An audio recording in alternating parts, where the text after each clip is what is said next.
1990년 이후 생명공학이 급속도로 발전하면서 신성장 동력 산업으로 가장 주목받고 있는 분야가 바로 줄기세포 연구입니다. 줄기세포는 병의 근원을 알아내 개인별 맞춤 치료를 가능하게 해서 난치병과 만성질환을 치료할 미래 의료산업의 원동력으로 꼽히고 있습니다. 특히 탯줄 속 혈액인 제대열 줄기세포는 우리 아이가 난치병에 걸렸을 경우 면역 거부 반응 없이 줄기세포 치료를 받을 수 있다는 것이 알려지면서 각광을 받기 시작했는데요. 작년 기준으로 국내 임산부의 약 7%가 제대열 보관 서비스에 가입하고 있다고 합니다. 하지만 치열한 경쟁과 과도한 비용 등으로 제대열 시장의 문제점도 계속 나타나고 있습니다. 오늘은 미래를 위한 보험, 제대열 은행의 실태와 개선 방안에 대해서 알아보겠습니다. YTN 사이언스 윤여혜 기자 나와 있습니다. 자, 윤 기자, 요즘 그 산부인과를 가면 마치 산모들에게 영양제를 권하듯이 제대열을 권유하고 있다는 이야기를 저도 이제 들은 적이 있는데요. 제대열이 난치병 치료에 도움이 될 가능성이 없는 건 아니고 좋은 건데 뭐가 문제인 거죠? 네, 우선 제대열 시장은 크게 가족 제대열로 불리는 민간 제대열 시장과 또 기증 제대열로 불리는 공공 제대열 시장으로 크게 나눌 수가 있습니다.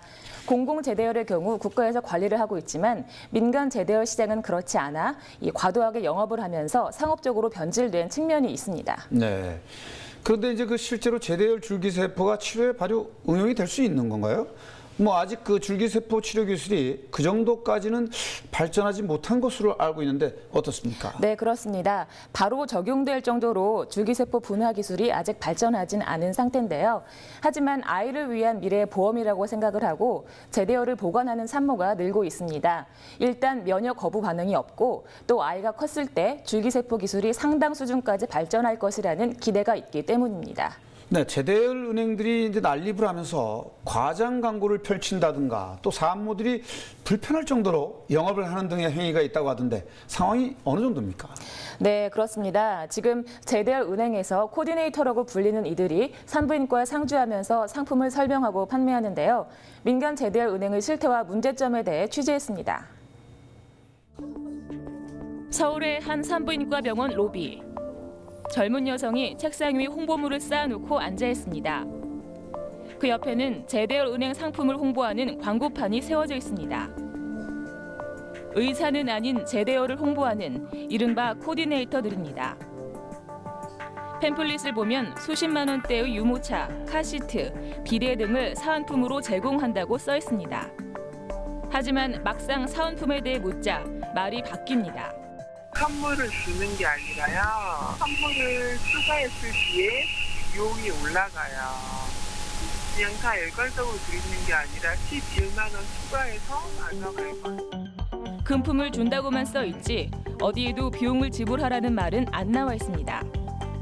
의료법 제27조 3항을 보면 금품 등을 제공하겠다거나 영리를 목적으로 알선 유인을 해서는 안 된다고 나와 있습니다. 현행 의료법상 불법입니다. 제가 작년부터 계속 지적을 해왔는데도 아직 그 개선점이 좀 미약합니다. 그리고 의료법 위반 행위를 하는데도 불구하고 지금 관리 감독도 안 되고 있고 결국 그 손해는 고스란히 제대를 맡긴 그 가족들의 손해거든요. 신생아의 탯줄 속 혈액을 의미하는 제대열. 그 안에는 인체 모든 세포로 분화할 수 있는 줄기세포가 존재합니다. 분화 능력이 배아 줄기세포보다는 약하지만 성체 줄기세포보다 뛰어나고 면역 거부 반응이 없다는 장점이 있습니다. 이 때문에 아이의 미래를 위한 보험으로 인식되면서 국내 민간 제대열 은행이 18개에 달할 정도로 급성장했습니다. 전국 200여 곳의 산부인과에서 내부 영업이 펼쳐지면서 경쟁이 과열되고 있습니다. 어느 산부인과를 가던 다 코디네이터가 있길래 전 당연히 그런 줄 알았는데 생각해보면 첫째는 제가 미국에서 낳았거든요. 근데 그때는 병원에 그런 분들도 없고 진료 중에 코디네이터가 일방적으로 들어오는 일도 비일비재합니다. 제가 분만 앞두고 있어서 되게 막 긴장한 상태였거든요. 근데 코디가 들어오더니 제대열 얘기를 일방적으로 막 하더라고요. 그러면서 무이자 12개월로 하면 한 달에 얼마 내지도 않는데 그걸 안 하냐고 막 무능력한 부모로 몰아가면서 사람 불안하게 만들더라고요. 그리고 주변에 듣자 하니 애 낳을 때도 막 들어오기도 한다고 하던데 이건 영업이 진짜 심한 것 같아요. 온라인 산모 카페에는 제대열 과장 광고에 대한 산모들의 불만을 토로하는 글을 쉽게 찾을 수 있습니다. 영업이 과열되다 보니 제대열 관리에 들어가야 할 돈을 광고에 쏟아부는 민간 업체도 있습니다. 소비자 입장에서 봤을 때 우리 아이 제대열을 이 기간 동안 잘 보관해달라는 비용을 줬는데 이걸로 TV 광고, 잡지 광고 하는 거라고 보시면 되세요. 그 비용으로 너무 많이 소진을 하다 보면 보관... 현행 제대열 관리 및 연구에 관한 법률은 제대열 관리 업무, 은행 허가 등에만 목적을 두고 있어 제대열 은행의 시장 영업 행위에 대한 명확한 규제 기준은 없는 상태. 제대열을 안전하게 보관, 관리할 수 있는 방안을 법적으로 규제를 해놓은 겁니다. 그래서 현재 그런 제도가 있음에도 불구하고 복지부에서는 제대로 된 시행령이나 이런 것들이 마련됐어야 되는 건데 이 부분에 어떤 취약성으로 인해서 제대열 관리에 많은 문제가 있다고 보고 복지부에서는 인력 부족으로 상시적인 감시는 어렵고 제보가 있어야만 조사가 가능하다며 어려움을 토로합니다. 과대 광고의 금지라고 있어요. 그래서 제대열의 보관 절차나 이식, 효과 등에 관하여 거짓 또는 의학적으로 인정되지 않은 내용의 과대 광고를 하면 2년 이하 징역이나 1천만 원 이하 벌금을 내게 돼 있어요. 법적 근거는 이렇게 하고 그럼 이걸 저희가 상시적으로 이제 할 수는 없으니까 환자나 그런 제보가 있으면 저희가 그걸 확인하고 그렇게 해요. 가족 제대열의 실효성에 대해 의문을 제기하는 목소리도 적지 않습니다. 가족 제대열은 자기 자신만을 위한 제대열이잖아요. 그러니까 예를 들면 백혈병이 걸렸다라고 하면 이미 백혈병을 걸린 제대열인 거잖아요. 그럼 재발률이 사실은 높을 수 있거든요. 민간 제대열 은행은 이식 성공률이 높은 것처럼 홍보하지만 업체를 병원 내 들여놓은 의사조차도 그 수치가 부풀려져 있다고 말합니다. 도움이 된다는 걸 봤지만 다 그거라고 이야기하기 없지만은 요즘 많이 위험하게 사용만 됐다는 게 아니고 실제로 2013년 6월 기준으로 이식 건수를 살펴보면 가족 제대열의 경우 전체 39만여 개 중 0.04%인 168개만 이식에 쓰였습니다. 반면 기증받은 제대열은 전체 5만 2천여 개 중 1.3%인 677개가 사용된 것으로 나타났습니다. 그 이식 사례가 한 업체에서 다 성공한 그 퍼센테이지가 아니라 여기저기 연구 결과를 합쳐가지고 나타난 사실에 좀 깜짝 놀랐어요. 효과도 아직은 확실히 입증된 게 아니어서 다시 생각해봐야 될 것 같아요. 실효성이 확실히 입증되지도 않은 상황에서 30년 또는 평생 보관에 450만 원이라는 큰 돈을 내야 하는 게 이해가 되지 않는다는 겁니다. 게다가 제대열 보관 수명은 15년 정도가 적당하다는 전문가의 의견도 있습니다. 제대열이나 다른 조혈모세포의 보관이 처음 시행될 때는 한 8년 정도 얘기를 했었는데요. 그 이후에도 계속 많은 연구를 한 결과는 적절한 시설에서 잘 보관을 하면 15년 되어도 이식에 충분한 양의 그 세포들이 살아있는 것들이 알려져서 아직 임상 실험이 진행되고 있을 뿐인 제대열. 그런데도 우후죽순 난립하는 민간 제대열 은행의 과장 광고와 영업으로 새 가족을 맞은 부모들이 확실치 않은 미래에 비싼 돈을 지불하고 있습니다. 네. 성형외과나 피부과에서 흔히 볼 수 있던 코디네이터들이 산부인과에도 있었군요. 네. 자, 환자들에게 이제 상품에 가입하라고 유인을 하면 영리를 목적으로 알선을 했기 때문에 의료법 위반 행위라는 건데 환자가 먼저 이제 코디네이터에게 문의를 하는 건 괜찮다는 건가요? 네, 환자가 먼저 가서 문의를 하는 경우는 괜찮습니다. 네. 제가 취재를 갔을 당시에는 코디네이터들의 영업에 대한 비판의 목소리가 높아서 그런지 과도한 영업을 하는 사례는 눈에 띄지 않았습니다. 네. 그래도 이제 산모들의 모임인 온라인 카페에서 볼 수 있듯이 분만, 즉 산고의 고통 중에서 억지로 이제 제대를 보관하라고 권유하는 건 좀 충격적인데요. 제대열 은행들이 어쩌다 이렇게 과도하게 영업을 하고 있는 걸까요? 네, 저출산 시대가 되면서 민간 제대열 은행을 이용하는 고객 수가 줄고 있기 때문인데요. 네. 소비자가 급감한 것이죠. 그런데 바이오 산업의 발달로 제대열의 가치가 부각되다 보니 은행이 난립하게 됐다는 의견이 지배적입니다. 네. 게다가 예로부터 우리나라는 이제 좁은 국토와 자원 부족이라는 한계를 사람의 투자를 해서 극복하지 않았습니까? 한국하면 과도한 교육열로 알려져 있기도 한데요. 자녀에게 혹시 발생할지 모를 난치병을 치료하려는 열풍도 이러한 맥락에서 이해할 수 있을 것 같기도 합니다만 어떻습니까? 네, 그렇습니다. 실제로 세계적으로 민간 은행은 우리나라만 과열돼 있다는 게 전문가들의 의견이었습니다. 네. 질병에 걸린 사람은 대부분 이제 질병 관련 유전자를 갖고 있기 때문에 태아로부터 채취한 제대열을 쓰게 될 가능성이 낮다는 건 이해가 좀 되고요. 그렇다고 해서 이제 난치병 치료에 제대열이 가치가 없는 건 아니지 않습니까?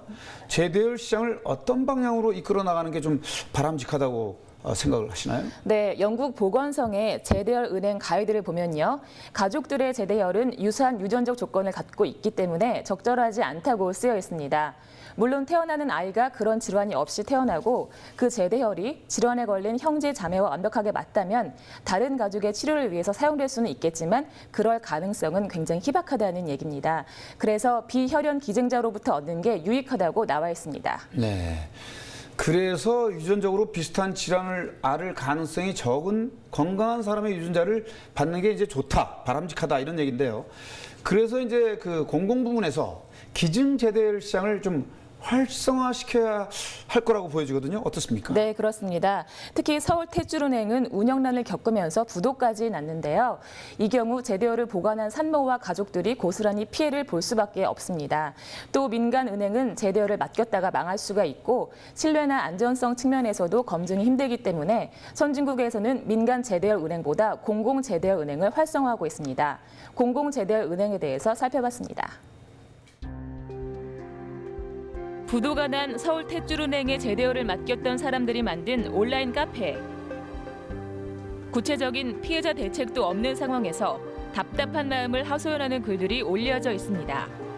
3년마다 자동 연장되는 상품, 평생 보관 상품이라는 말에 큰 돈을 냈던 부모들은 그저 제대열이 제대로 보관돼 있기만을 바랄 뿐입니다. 영하 120도의 초저온에서 철저히 유지 관리되지 않으면 세포들이 죽어버려 사용할 수 없게 되는 제대열.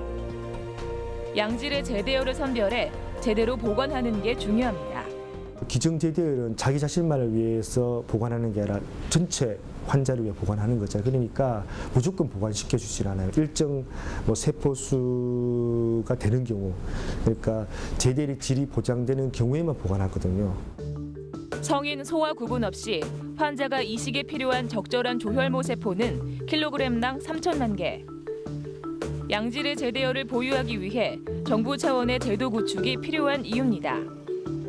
보관되는 제대열 안에 총 유액세포가 한 10여 개 정도는 존재하면 되는데 그런 숫자를 잘 맞춰서 적절한 환경에서 잘 보관해야 되는데 어떻게 보면 과거에는 이 상업제대열에서는 그런 상업적인 목적 때문에 좀 모자르는 것도 보관하고 공공이 되고 정부에서 관리를 하면 더 철저하게 관리가 될 수도 있지 않을까. 또 공공제대열은 기증된 뒤 조직검사를 거쳐 적합한 환자가 있으면 누구라도 사용할 수 있기 때문에 미국이나 유럽 등에서는 공공제대열 은행에 중점을 더 운영하고 있습니다. 일본의 경우 기증제대열 문화가 활성화돼 있어 자녀의 제대열을 기증하는 게 당연시되고 나중에 자녀가 난치병에 걸리면 기증받을 수 있다는 믿음이 사회 내에 자리 잡고 있습니다. 일본이 보관되는 기증 제대열이 보관되는 율이 70%가 넘는데요. 그러니까 내 아이께 보관돼서 내 아이가 아팠을 때 그걸 가져다 쓸 확률도. 이렇게 기증 제대열의 장점이 있지만 현재 보건복지부의 관리는 부실한 상태. 국회 새누리당 신의진 의원이 국정감사 때 제출한 자료에 따르면 국가지정 기증제대열병원 3곳이 환자들에게 필요 이상의 비용을 부담시키고 있는 것으로 드러났습니다. 보건복지부가 매년 국가지정 제대열 은행 3곳에 21억 원을 주고 있는데도 기관 운영비 등을 환자에게 전가시켰다는 겁니다. 도무지 얼마가 돈이 드는지, 어떠한 이유로 이렇게 비용을 받았어야 되는지 근거가 명확하지 않은 상태에서 800만 원 받다가 이제 400만 원 받다가 지금 이러는 형편이고요. 얼마나 드나를 이제 저희 의원실에서 대충 해보니까 한 80만 원 이하로 지금 대충 잡히거든요. 그러니까 한 10배 이상의 폭리를 그동안에 계속 취한 상태입니다. 보건복지부에서는 환자가 부담하는 비용을 경감시킬 계획이라고 밝혔습니다. 하나 공급하는데 얼마가 될까라는 적정한 단가는 아직 저희가 정확한 거는 아직 가격 측정을 하지 못했어요. 그런데 이제 저희가 추후 연구 용역을 통해서 적정한 공급 비용에 대해서는 산정을 하려고 지금 계획하고 있습니다. 기증제대혈이 의료 자원인 만큼 병원에서 산모가 자발적으로 기증하는 문화를 조성해야 한다는 지적도 제기됩니다. 출산하고 난데 산모가 탯줄을 다 버리잖아요. 산모가 입원해서 출산을 앞두고 있을 때 기증제대에 대해서 좀 소개하고 또 제대를 기증했으면 좋겠다라고 이렇게 권유해서 수약도 받고 이렇게 하는 게 좀 필요한데 지금 그게 없이 출산하고 나면 부랴부랴 이 탯줄 제대를 보관하시겠습니까? 이렇게 하다 보니까 환자들도 혼란스럽고. 개인별 맞춤 치료를 가능하게 해 난치병과 만성질환을 치료할 미래 의료산업의 원동력으로 꼽히는 제대혈. 의료자원인 제대혈을 체계적으로 관리하도록 정부는 안전장치를 마련해 놓고 있는지 점검해 볼 일입니다. 네. 채취된 그 제대를 좀 관리하는 게 정말 중요하다고 보여지고요. 초저온에서 냉동 보관을 하는데 민간업체에서 하는 것을 일일이 이제 실사하기도 힘들 테고요. 또 뽑아서 관리를 하다가 박테리아에 감염될 수도 있을 것 같은데요. 내 몸에 있는 것을 뽑아서 나한테 주는 단순한 문제가 아닌 만큼 제대혈 시장을 좀 공공부문에서 어떻게 관리하느냐, 이게 정말 중요한 것 같은데요. 네, 줄기세포를 연구하는 전문가에 의하면 골수를 이식해서 맞을 확률이 2만 분의 1, 제대혈을 이식해 맞을 확률은 10만 분의 1이라고 합니다. 이식에 성공하는 것도 그만큼 힘든 겁니다. 네. 개인이 나서서 맞는 제대혈을 일일이 찾기가 힘들기 때문에 국가가 중심이 돼서 좀 국민 안전 보장 시스템을 구축해야 하는 게 아닐까, 그런 생각이 좀 드네요. 네, 그렇습니다. 시스템을 구축하려면 시간이 좀 걸리는데요. 일단 민간은행에 맡기신다면 개인 간의 계약이므로 위탁서를 꼼꼼히 보고 계약하는 게 중요합니다. 네, 그렇군요. 제대혈 줄기세포, 귀한 아이를 얻은 부부에게는 미래를 위한 큰 보험입니다. 하지만 기대했던 결과를 얻지 못한다면 부모와 아이에게 얼마나 큰 상처로 다가오게 될까요? 제대혈 보관은 업체와 산모의 계약 당사자 간의 문제를 넘어서서 소비자 보호 차원에서도 포괄적으로 관리하고 점검할 상황이 된 것 같습니다. 난립하고 있는 민간 제대혈 은행에 대한 제도권 내 관리 체계를 하루빨리 구축해야 할 것으로 보입니다. 윤영희 기자, 수고하셨습니다. 한 주간의 뉴스와 이슈가 있는 현장을 찾아서 과학으로 풀어보는 박사원의 YNNOW. 오늘 준비한 소식은 여기까지입니다. 감사합니다.